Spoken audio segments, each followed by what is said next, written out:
Welcome to Businessworld Healthcare. Today's World IVF Day. We must know that new age lifestyles have resulted in a growing stress levels that have led to infertility among men and women today. Fortunately, science has advanced to a level where couples are not deprived of parenthood. But such technologies need moderation, they need regulation to prevent misuse, resulting in societal changes due to lack of awareness and voluntarily information. To discuss the practices of IVF, what we must know, we have with us four very eminent panelists. We have with us Dr. Kamini Rao. Dr. Rao is the founder and the medical director of Milan, that is a pioneer in the field of assisted reproduction in India. We have with us Dr. Vedam Ramprasad, who is a scientist with several peer-reviewed publications to his credit and is currently the CEO of MedGenome Labs. We have Dr. Firuza Parekh, who is the Director, Department of Assisted Reproduction and Genetics at Jaslok Hospital, Mumbai. And last but not the least, we have Ms. Petal Chandok, who is a partner with Trust Legal Advocates and Consultants and is spearheading litigation pertaining to entertainment, music, media laws, healthcare, real estate, and infrastructure. Thank you so much for all of you joining us today. My first question for today is to Petal. Petal, what, as per you, is the major positives in the ART Act and surrogacy prior to acts being implemented and notified? Hi, Mr. Narula. Thank you so much for firstly having me in this very, very esteemed panel, with Dr. Rao and Dr. Parekh themselves. So this is a great honor. So just to sort of briefly share, before these acts were implemented, firstly, there was a lot of ambiguity within the industry as to, what is to be done, what is not to be done. Because from the for many, many years, in fact, there have only been rules, and those are very indicative rules and guidelines, which some may follow, some may not follow. And there were continuously bills that were being, published for recommendations and discussions, etc. Now, especially with the implementation of acts, one thing for certain is that, all the regulation are something which is in place now. The clinics that are there, the banks that are there, they are being, meant to really follow all these compliances, which is also going to somewhere, streamline the entire industry, which was somewhere, I think, lacking before. One is that because of the national registry and basically a database that they are now creating, it will be very, very easy for for the departments to keep a proper check on all these clinics and banks pan India. So that, of course, is there, and particularly, I think now all the clinics especially have a very, very clear understanding as to what is to be done. Of course, there are issues here and there. There are still, I think, concerns that most of the clinics are facing with respect to understanding, the procedures, etc. But in so far as operating the clinics are concerned, I think they are very clear as to what is to be done, what is not to be done, and they know that, certain things that they cannot do at all, and otherwise, of course, there are penal provisions, by way of which they can be punished. So I think that clarity is something which is the most important aspect which has come after the implementation of the Act. Yeah, that is from my side. Dr. Kamini, I mean, with the ART Act coming in, do you think that has it actually given more power to the IVF center, to the IVF specialist, or has it brought in some deterrent in the way they practice today?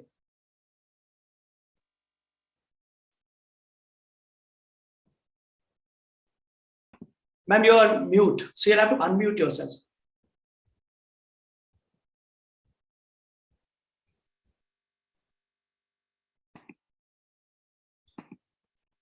Salman, can you unmute?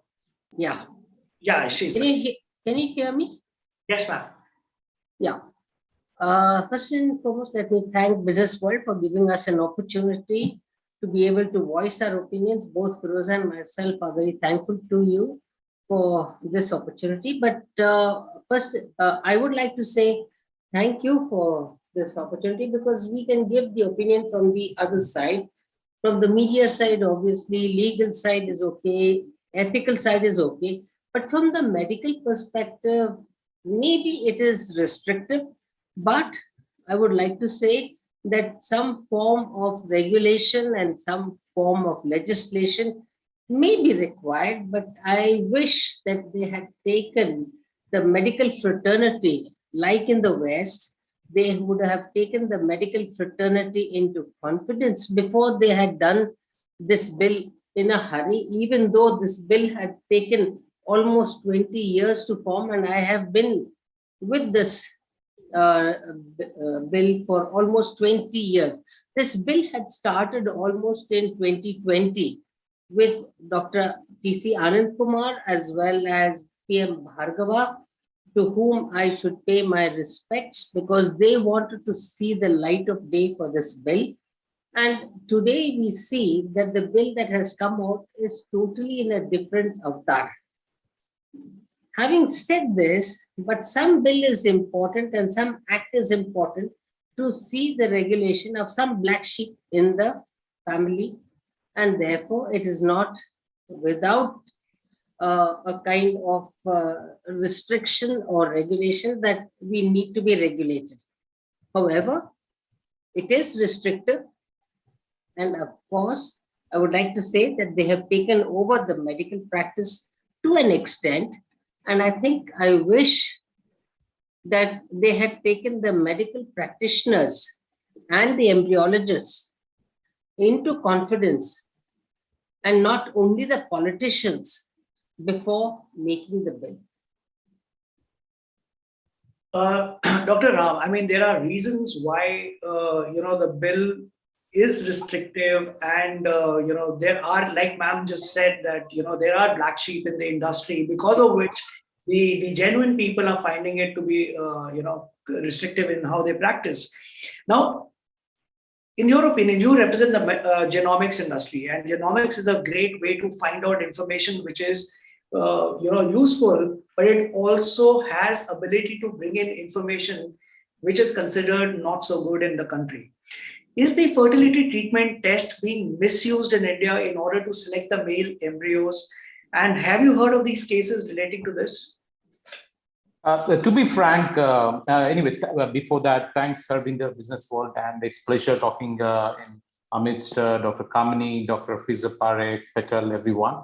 So just going into the question, we hear a lot of things, and it's not appropriate for us to answer on record what is correct, what is not correct, because some are unreliable, some are unauthenticated sources. But having said that, it is up to the society, it's up to every stakeholder how they use the law, how they use the regulation in the spirit, not just in the document. There are always some rotten apples here and there, but we cannot take them as the whole industry perspective. Yes, they do happen. We have situations where we have to say no for it. And we have situations where we said that, no, this is non-compliant, we can't do it. And majority, I'm pretty sure majority of the players who are well set are compliant, especially as I talk with many of the IVF specialists, they are fairly well aware of the rules and regulations. But having said that, one thing which is very important for all of us to understand, especially as Dr. Kamini has also mentioned, when a rule, a bill comes in, every stakeholder's input is needed, because we are talking about everyone's intention is good.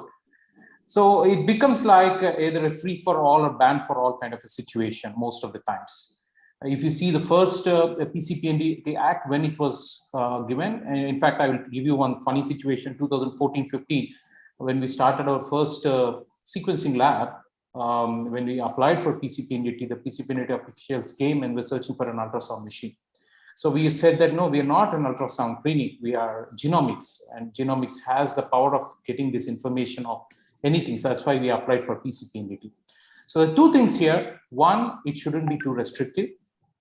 It should be encouraging, It should be constructive, take everyone's considerations. All stakeholders are important. Second is we have to upgrade, update the rules, the bills, the laws as the science and technology is pacing and as more and more requirements come up, keeping everything in an optimal way. Today, for example, everyone is afraid. I'm pretty sure all the key team here present will agree. If we get a case of a sex-linked disease for a pre-implantation genetic screening, everyone is worried whether to report it properly or not. We don't, because we don't know what kind of situation. We don't have a guidance. We don't have real way, supportive way as to say, how do you give this information in a proper way? Because that's a requirement. That's completely different to how, whether you are complying to PCPNT regulation or not. So these are certain things that some proactive measures have to come from regulatory organizations. How do you support? How do you work with organizations? How do you tease out what is correct, what is incorrect, and be supportive? So this is very, very important, especially when we are in diagnosis, when we are helping patients, when we are helping clinicians, supporting, working with them. Many situations, practical situations come where it becomes restrictive. So that's important, but at the same time, rule is needed. We have to work in the spirit of the law. We have to ensure that we are compliant with the regulations which are there. Thank you, Dr. Ram. Dr. Firuza, when it comes to anything related to a women's body and especially healthcare related stuff, age is an important factor. Do you think that keeping an age limit of women to avail IVF is justified, keeping in mind that the fertility cycles of women? So first of all, Mr. Narula, thank you so much for having such an important discussion on World IVF Day. It also happens to be World Embryologist Day, and I wish to congratulate all the embryologists who have contributed to the field of science in India as well as globally. If you don't mind, may I just reiterate a few things that Dr. Kamini and Dr. Ram have put in, if it doesn't divert too much, with your permission. Please, ma'am, please. So Dr. Kamini is absolutely, she's hit the nail on the head. It was in 2003 that when the first drafting committee was formed, of which I was a part, I literally sat and typed myself about 150 pages of the draft. The facilities for exchange was not very easy. And at that point, I started faxing it because fax had just come. I started faxing it to ICMR. And my husband, Dr. Rajesh Parekh, who was watching me in the background, literally said, and it's prophetic because he said, you're doing this, but I can tell you this will not see the light of day for the next 15 years. And I was so upset with him. I said, here I'm putting my heart and soul to try and form draft guidelines. And, we were people, and Kamini will know about this, how we have gone up and down to Delhi, up and down. We've had meeting after meeting. And literally it has taken more than 20 years for this to come as a rule or a law or an act. So what Rajesh said 20 years ago is almost prophetic. I'll tell you the problem. The problem, as Dr. Kamini has said, is because we are not a cohesive group.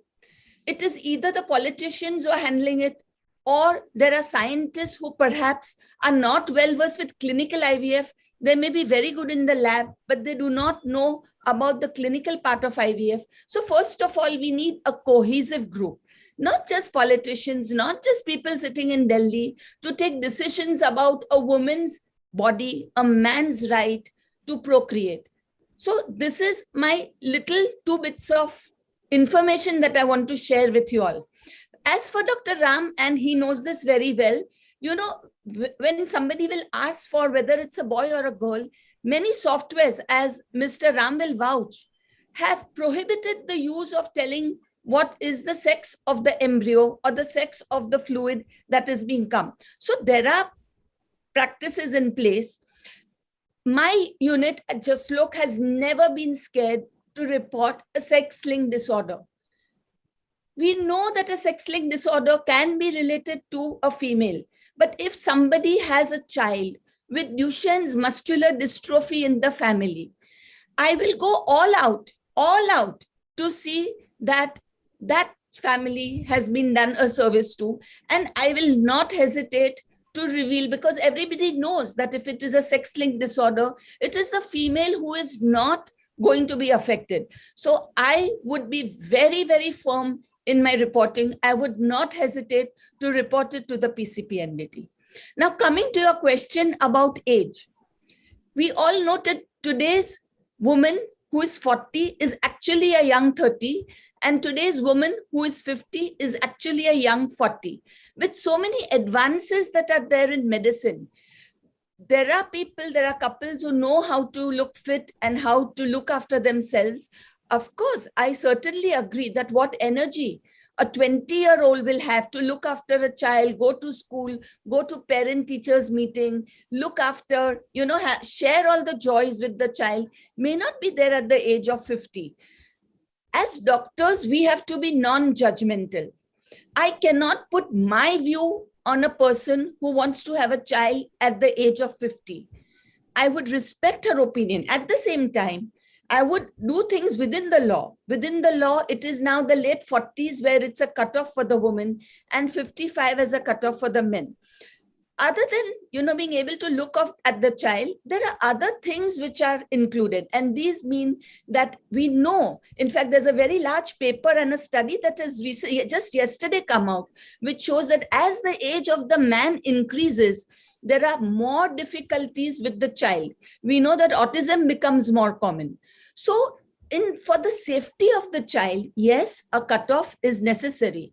But there are certain outliers where somebody loses a child, a young adolescent at the age of 18 or 19, and the parents are desperate to have a baby. Then there are people who can afford the luxury of having a joint family where they can look after a child, even if the parents are older. Of course, I will proscribe completely somebody who's 60 and above wanting to have children, because you have to be fair to the child and fair to the parents. So each couple has to be individualized, but of course, cutoffs are very important. Well, Petal, let me come to you. We know that, from the side of the medical fraternity, it is perceived as a restrictive bill, but there are reasons certain laws are made. Do you think that there are enough laws available in the country to cover every aspect of IVF as on date? So if you will say every aspect of IVF, then may not, because if we are even looking at the current acts that have been notified now, even they have certain discrepancies. Even there are certain provisions, which are unclear, which are somewhat contradictory and things like that. So I wouldn't say that that they cover every aspect of it. Say for example, even confidentiality. So initially, before the act, there was a very strict way of having a donor for a treatment. So a donor could not have revealed his or her identity to the patient, and the patient could never know, who the donor is. Now those aspects have sort of loosened out, and that I feel has impacted the confidentiality aspect of the donor per se, because when initially before the acts these things were taken into consideration, there were a lot of thoughts behind it. A child should probably not know who the donor is and things like that, or there should not be any sort of emotional attachment, because there's a DNA that is being sort of connected there or used there. So per se, in those circumstances, it was very very particular of not revealing the identity of the donor to the patients. But now that's not how it's happening, and I feel that especially the confidentiality aspect of the entire IVF is somewhere have lost its sanctity from what it was to what it is now. Similarly, many other such things that I feel that can be covered in a much better manner that it hasn't been today. So if you say that there are enough laws, well, there are laws in place. One is that, of course, implementation again is another aspect which takes an entire, I think, understanding to do, because again, even now that the act is there, the provisions are there, but the implementation again is getting a problem, having a problem. So, for example, there's a provision in the acts that there needs to be an affidavit which has to be sworn before a metropolitan magistrate if you want to take a donor, for a case, for an IVF case. Now, even though that is there, the provision is there, but there is no procedure that has been mentioned as to how that has to be done.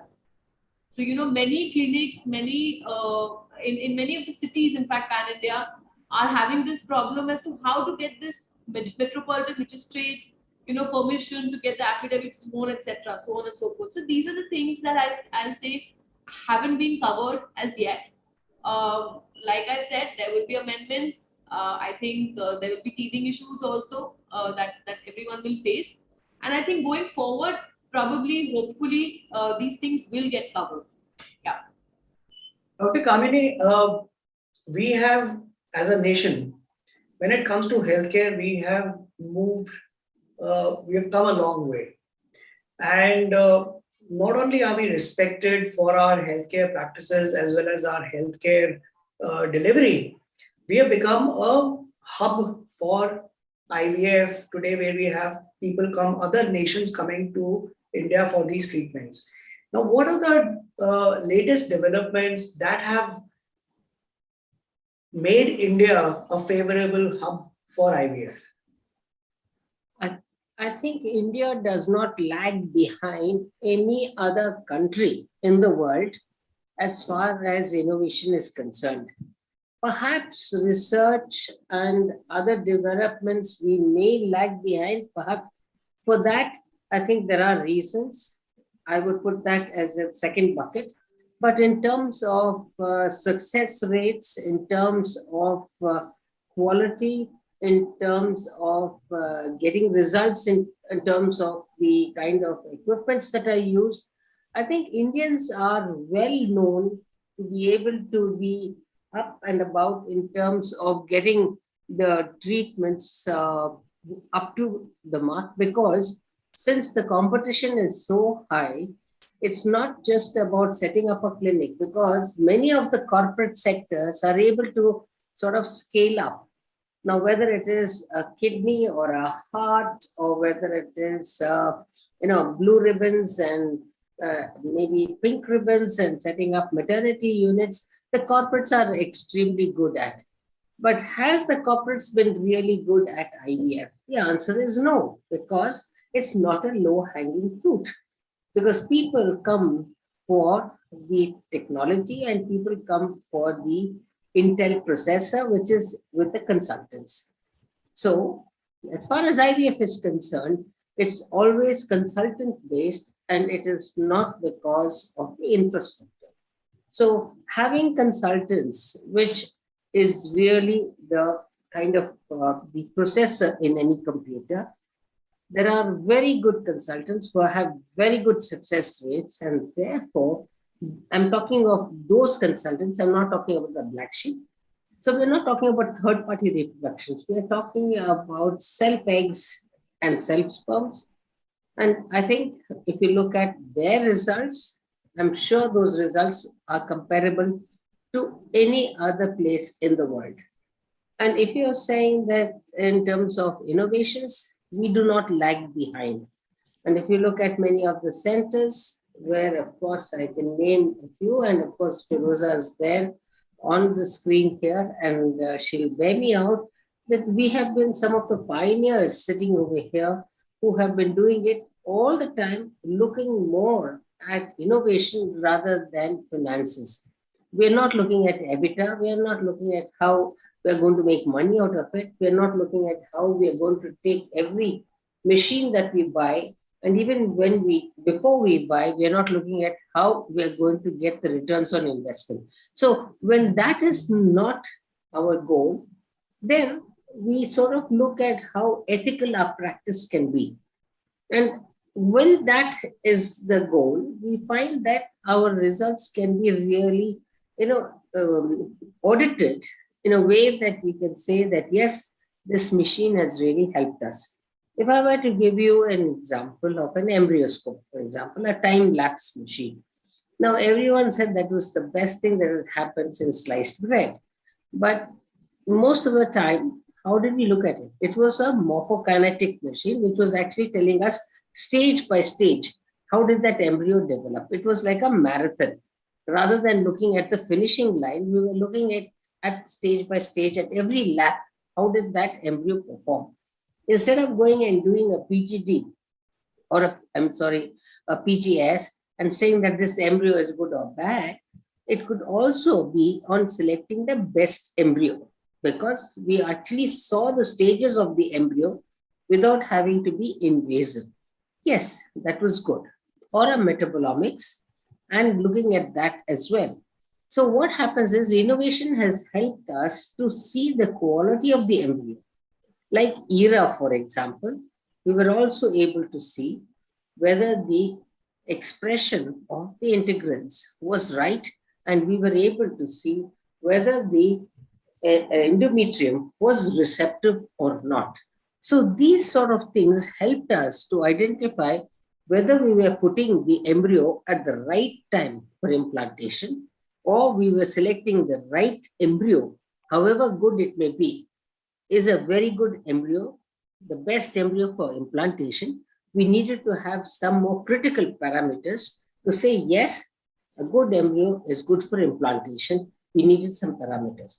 So these were the things that actually came into the market. And they have stood the test of time, and it has helped us not to go more invasive, but to be less invasive and to be able to get the right things for the patient. However, what happens many a time, a lot of shotgun preparations come in, and a lot of kind of pharmaceutical companies keep on selling. Put this, it's like a pani puri shop. You put a little this and this and this, and then say this will be the best. But if it has not been validated, we still don't have an answer. So what differentiates between an A class consultant to a not A class consultant would be this discerning factor of being evidence-based medicine. So are you a pharmaceutical boon, or are you an independent consultant? This is what will differentiate.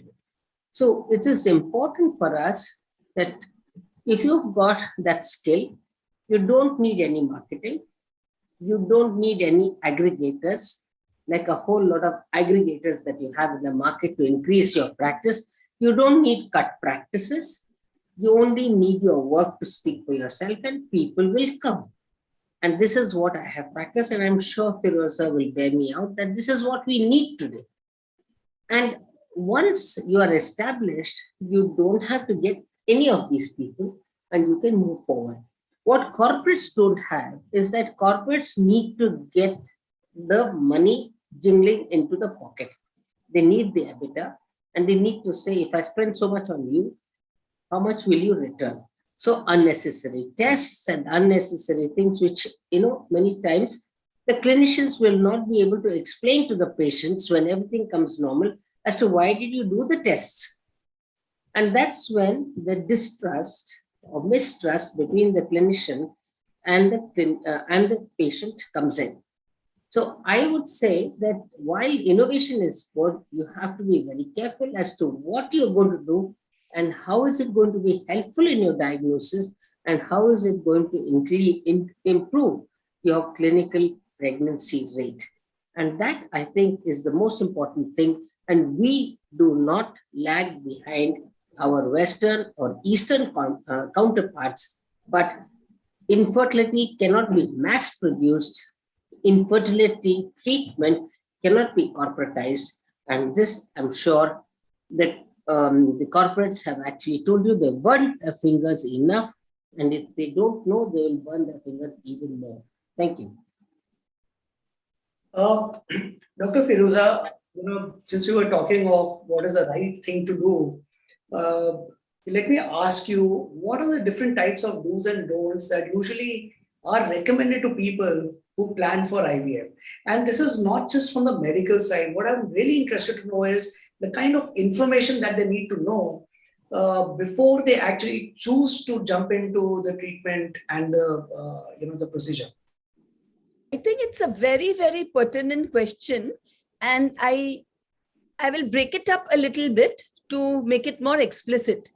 When a couple wants to start with IVF or have been told that they need IVF or any form of ART, first thing they should do is find out what is their problem, research their problem very carefully. Again, not by going on sites which are non-scientific, but look at sites like PubMed, Google Scholar, things that are actually matter and which are evidence-based.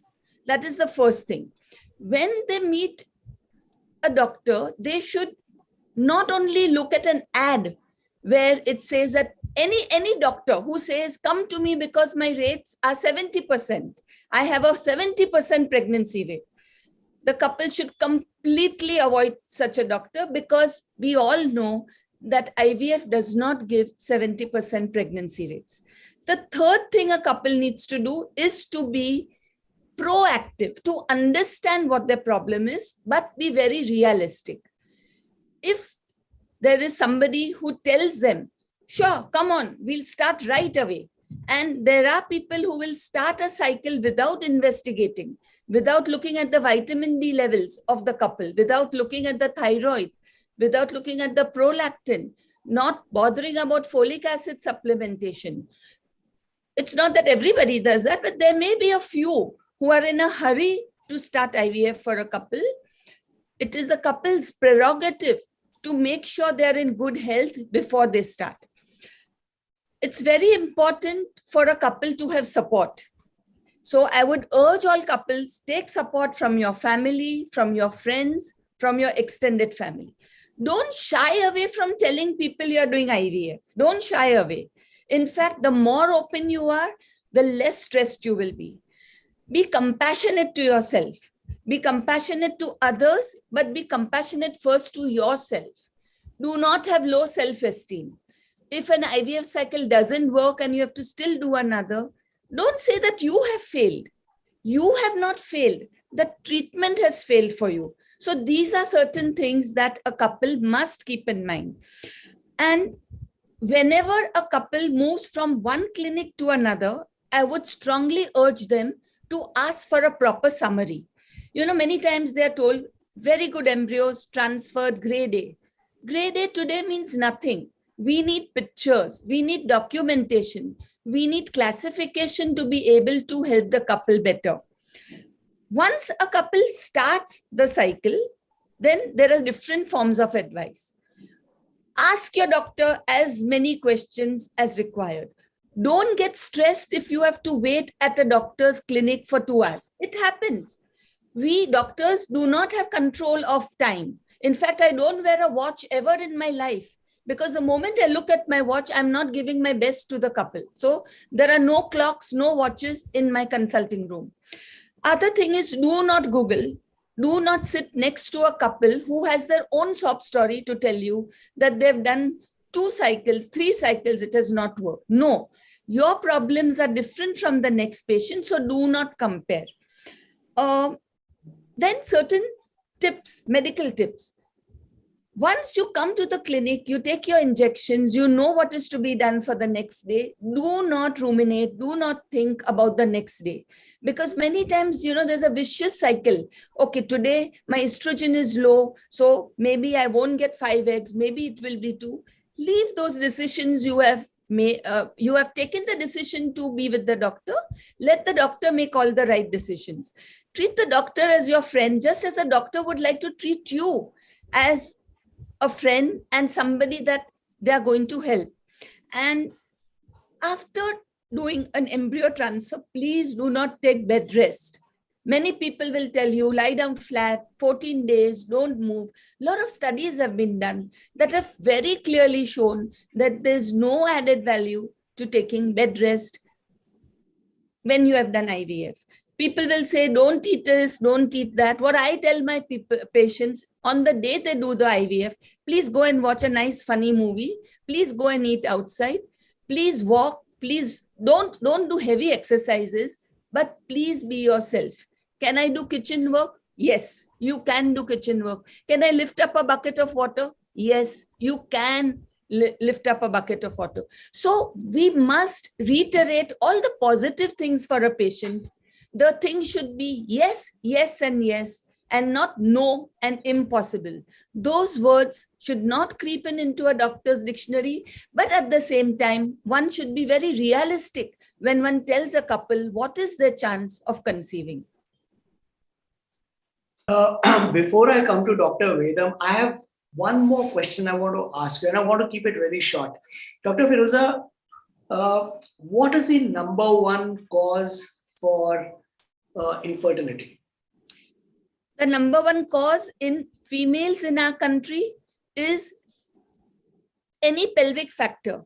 And the commonest pelvic factor in our country is genital tuberculosis.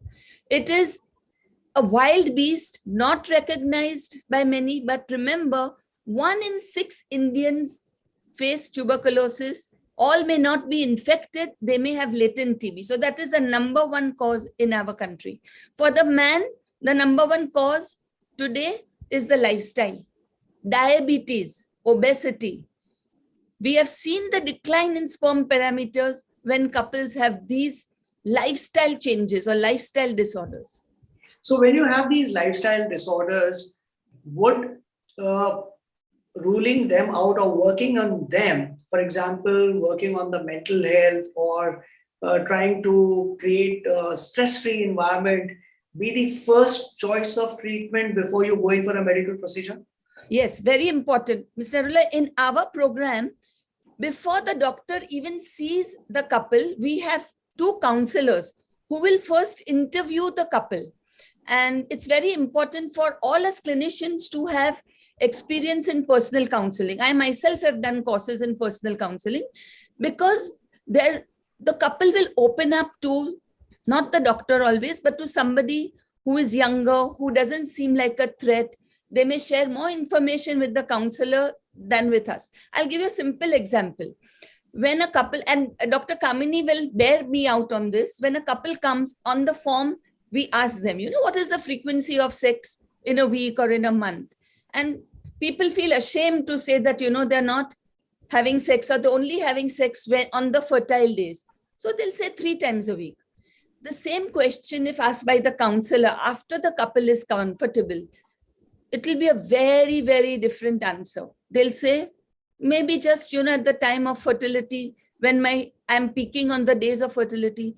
No, doctor, not much, ma'am, because, we are very tired at the end of the day, or we have lost interest in sex because we are not getting pregnant. So a very good history is the first step to make the patient feel comfortable, is the very first step. So I think younger counselors, people who are not a threat to the couple, will do much better in giving first-hand advice. And then what I do is, after the counselor has talked to the couple, I take the counselor aside, find out what are the steps, and then go ahead. Thank you so much. Dr. Ram, my next question is to you. Do you think that the initial level of screening of the eggs and the semen helped in predetermining the future course of the health of the embryo? Not much. In terms of male infertility, yes, to great extent. And this is a standard test done by most of the IVF centers, looking at the characteristics of the sperm. It could be count, it could be the shape, motility. There are various parameters. It's a pretty simple test that's done. But that's very important, especially when you're suspecting male infertility. But otherwise, as Dr. Firoza also mentioned, many of the clinical parameters, which are extremely important, the questionnaire and various other factors are taken. That's a critical part of the screening. But post-implantation, when embryo is there, then the screening parameters will slightly differ. But at the initial part of this, when suspected male infertility is there, you look into the sperm screen. So, Dr. Kamini, I want to come and ask you this very specific question.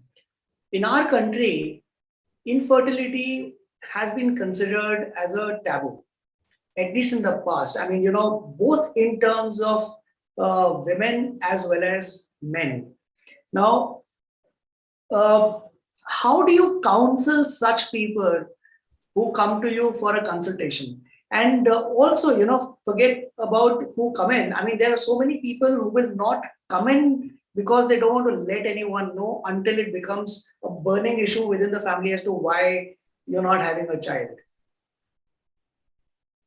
Well, I think, considering when I started practice 1989, I used to always see that it was the woman who came with the mother-in-law. And I can actually quote a lot of instances in those days when I was practicing, and in perhaps Bangalore or in Karnataka, there was only me and another senior consultant, Gunchila, who was there with me.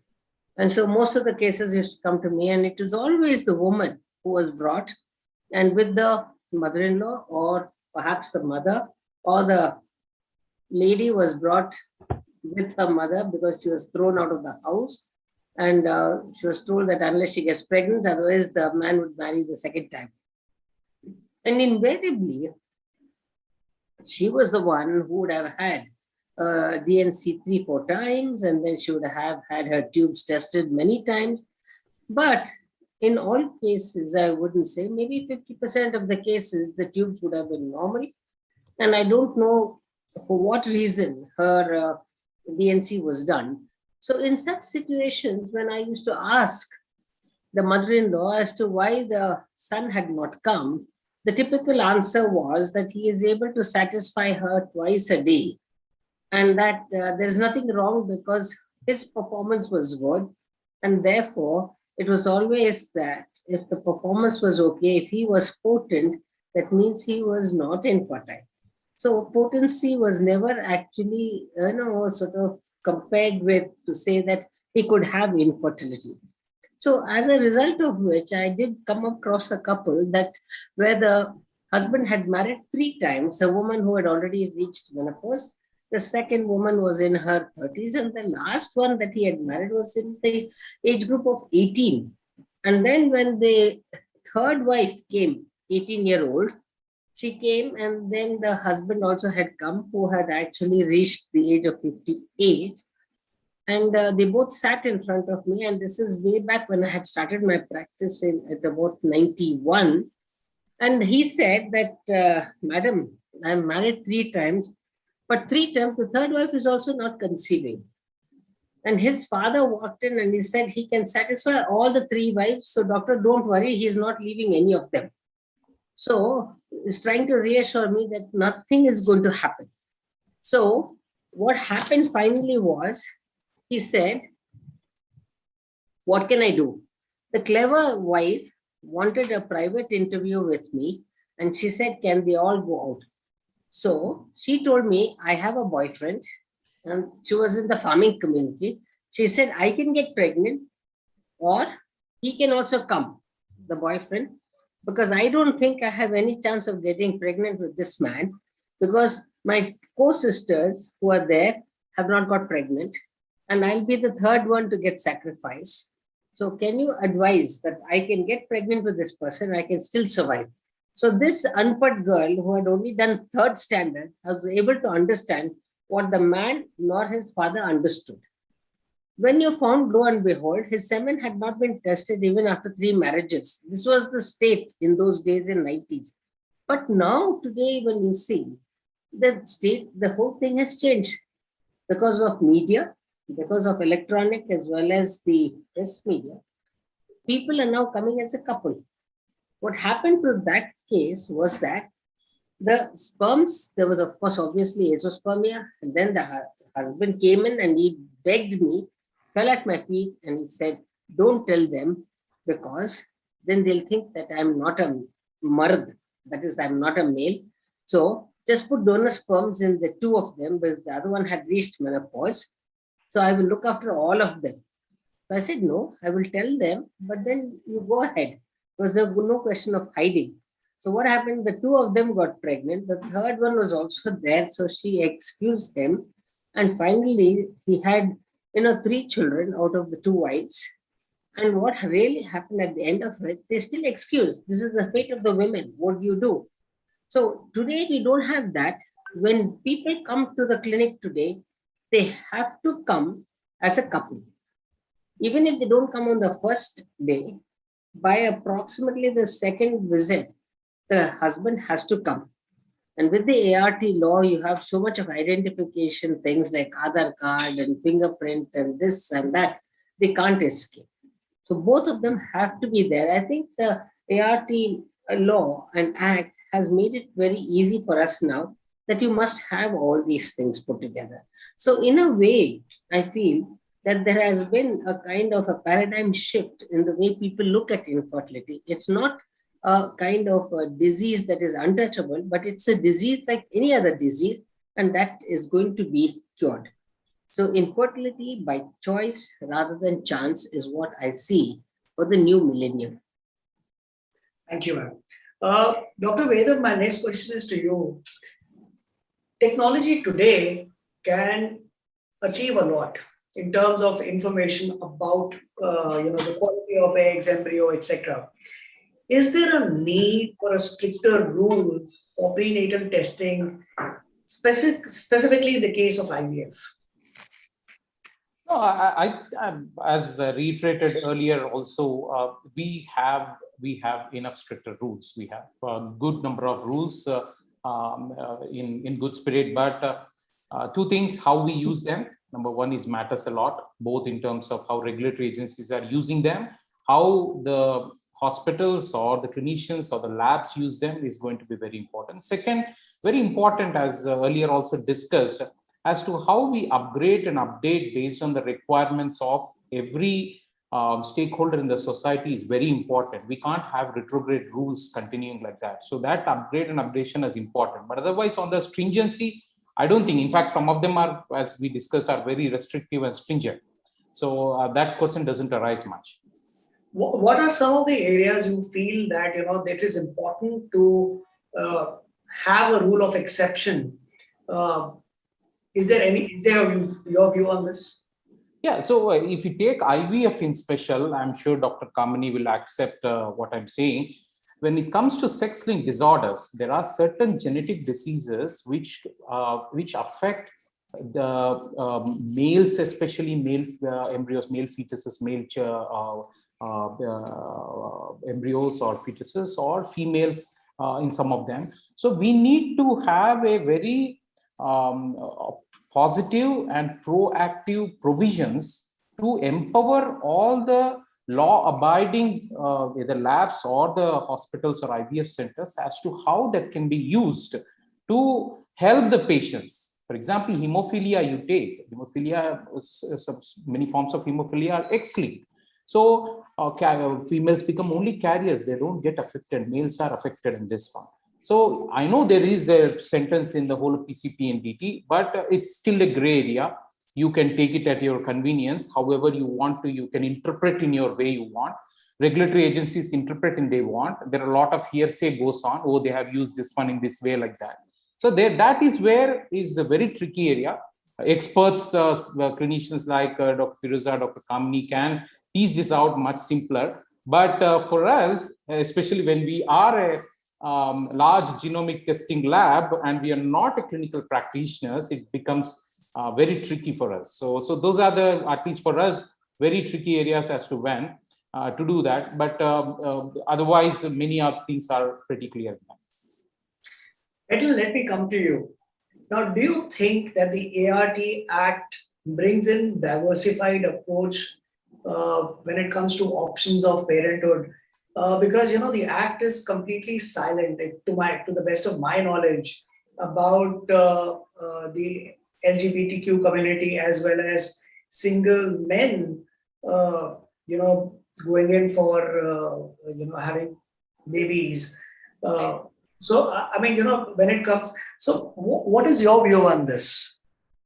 So yes, this is something that we all have understood, that the Act, both the surrogacy as well as the ART Act, has restricted the treatment only to a married couple or a woman especially in surrogacy, a woman who is a divorcee or who is a widow. So there are specific provisions which says that the treatment can only be done to an intending couple or a woman, and there are defined terms under the act. So when you talk about the LGBTQ community specifically, yes, it's restrictive with respect to them. They don't have an option to sort of approach the clinics for these treatments. There have also been, to my understanding, there have been a petition which has been filed challenging this aspect before I believe the High Court. So there have been steps that have been taken with respect to challenge this, because now that their rights are also considered with respect to a lot many things in the country. So yes, being a parent or enjoying that that feeling of parenthood is something that they ideally also should be able to enjoy at some extent. Of course, medically, we have to see a lot of many aspects when it comes to the LGBTQ community. But yes, for the time being, it's restrictive when it comes to them. And this treatment is only specifically for women or for intending couples. So that's something which leaves out with very, very few options for them. Yes. Dr. Kamini, in your opinion, what is the future of IVF clinics in India? How do you foresee them moving forward? I think it's fantastic, because if you can legislate and regulate it, I think you will see a smaller, single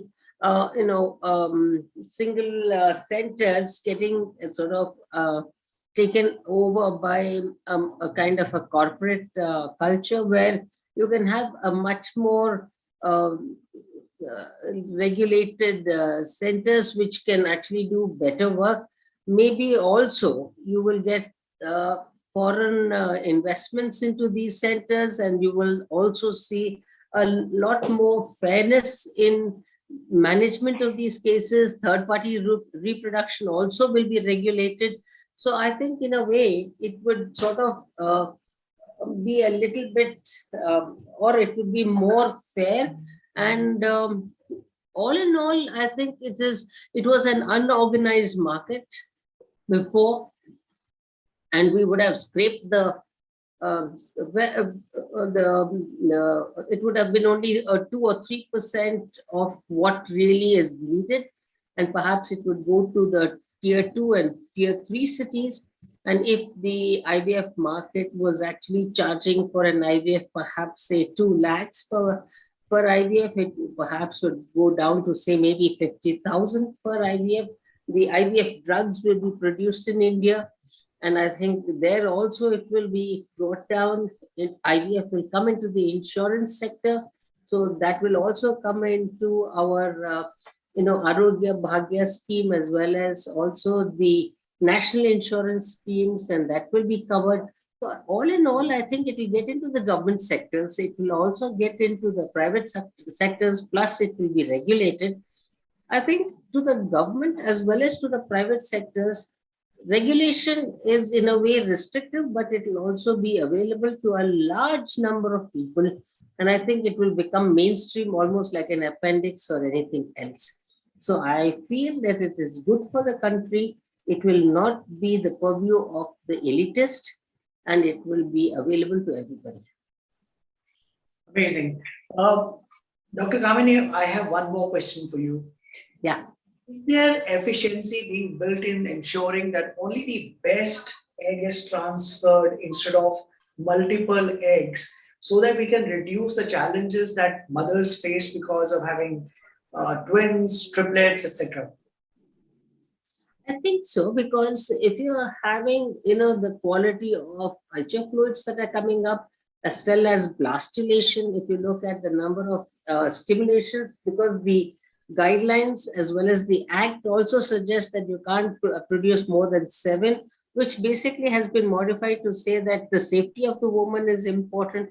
So if you can actually go ahead and transfer perhaps those above 35 to not more than 3, and less than 35 to more than 2, I think there in it will be a limitation factor, but many more good centers today, if you're less than 35, they transfer only a single blastocyst, and there lies the selection process itself, because the blastulation rate itself is not going to be 100%. So if you've got about, say, 5, you will get about 2 blasts.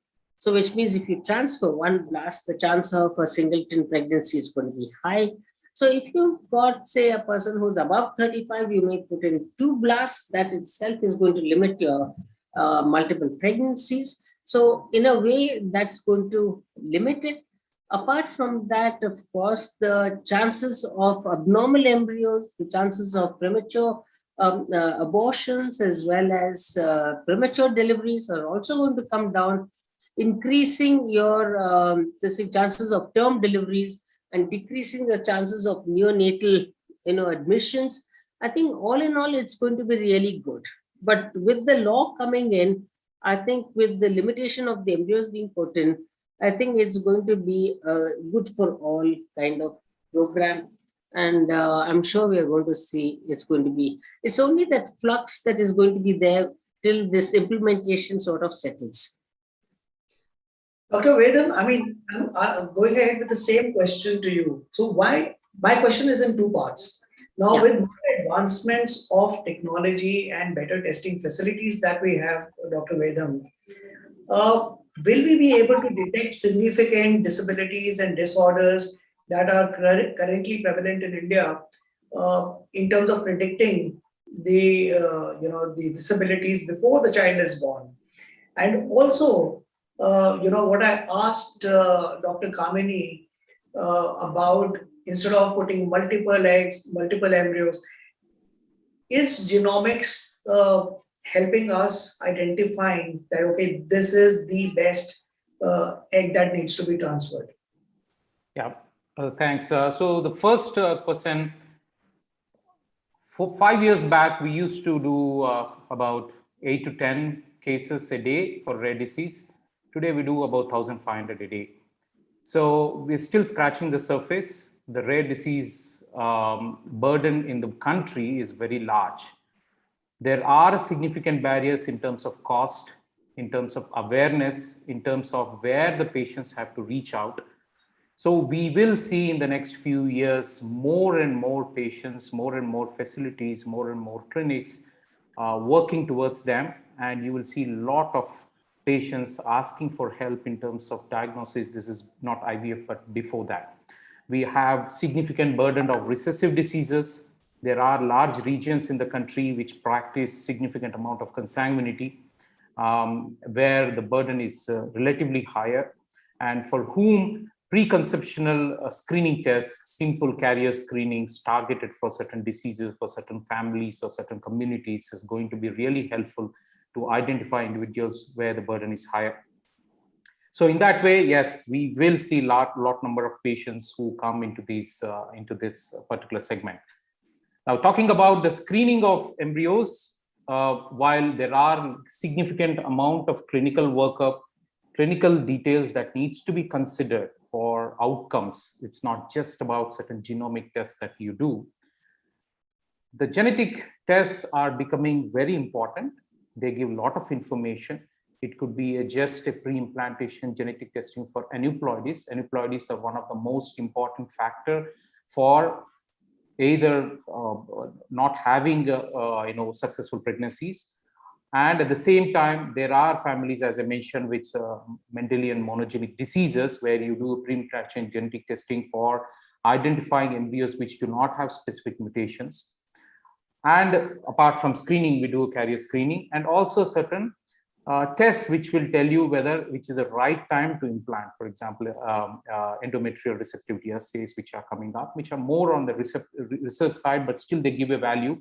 They give at least a hunch to the clinician, to the IVF specialist, as to when to do these things. These are certain value additions that are definitely helping many of the clinicians and stakeholders. This will only improve more and more significantly, added to the vast amount of clinical knowledge, clinical screening that clinicians do, and help the patients and clinicians for better outcomes. Petal, is there a scope for further improvement in the ART Act in the future? And if yes, what is it that you think will make a difference? So yes, I think a lot of scope for improvement. I think the one is that we were just discussing the last question that we were discussing. I think inclusivity of gender is one aspect where the act can be sort of amended and improved. Secondly, I think now what has happened is with the implementation of the act, that a lot of cost burden has increased on the patient because of a lot of procedures that have been introduced of getting certificates, getting eligibility certificates from authorities, getting affidavits, things like that. So there's a lot of cost burden that has come up. Well, to some extent, it's also required, but maybe there can be some sort of a procedure which sort of loosens that a little bit from the patient, because anyways these treatments are sort of expensive.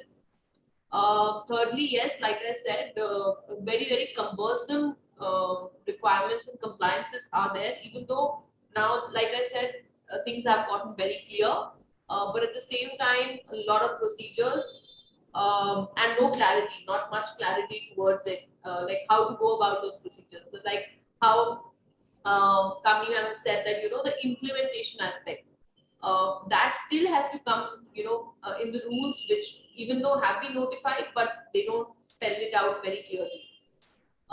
So yes, improvement, and I think with that, I think what we all understood also is that the industry will be very streamlined, which was not the case earlier. There were a lot of clinics, I think, who were also operating very unlawfully, maybe, or unethically, which will not be a case. There'll be a lot of cleaning up, and there'll be a lot of streamlining in the entire industry. I think that will really happen once the acts, etc., and the rules are at the implementation stage at the clinic level. Yes.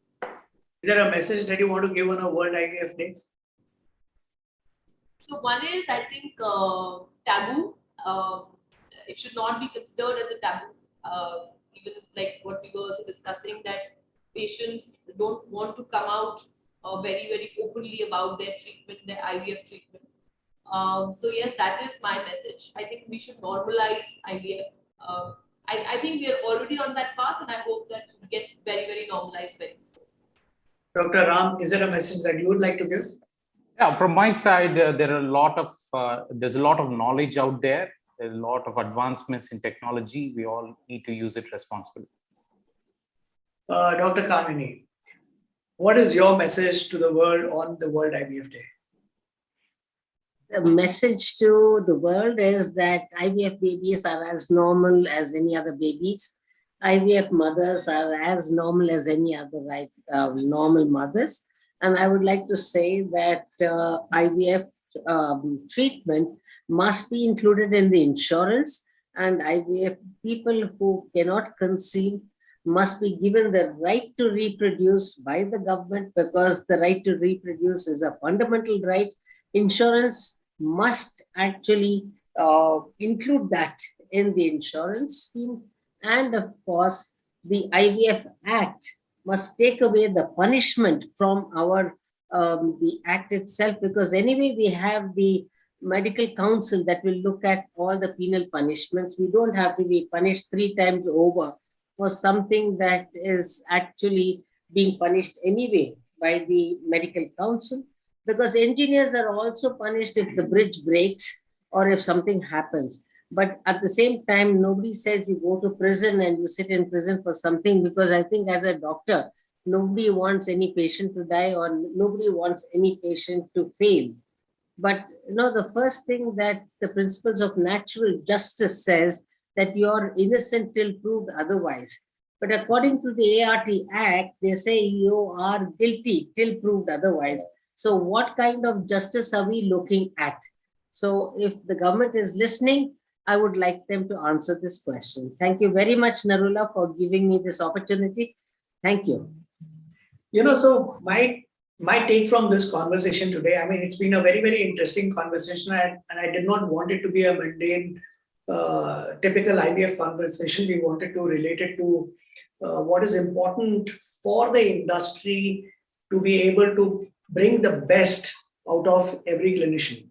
So we've understood that, while the first drafting committee, as I understood from this group, is that it was in 2003, but it was only in 2021 that it got executed as a law.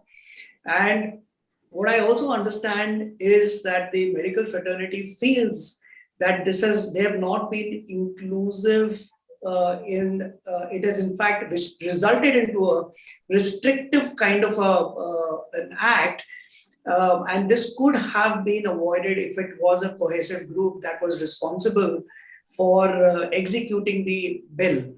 While I say this, there has been a brighter side that, today we understand that the population is more aware. So which makes IVF or infertility not a taboo as it was a few decades ago.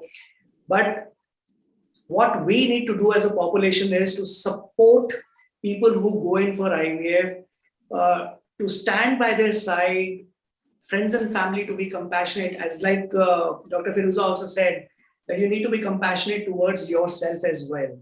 And Dr. Kamini, you said that, the future of IVF is good because if the government can come into this sector and make it mainstream, it will not only be restricted to people who can afford it.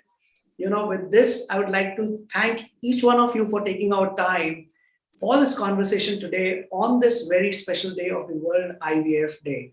Thank you so much, Dr. Kamini. Thank you so much, Dr. Ram Petal, for your time to join us at Businessworld Healthcare. Thank you So much. Thank you, Mr. Narula. Thank you, Businessworld.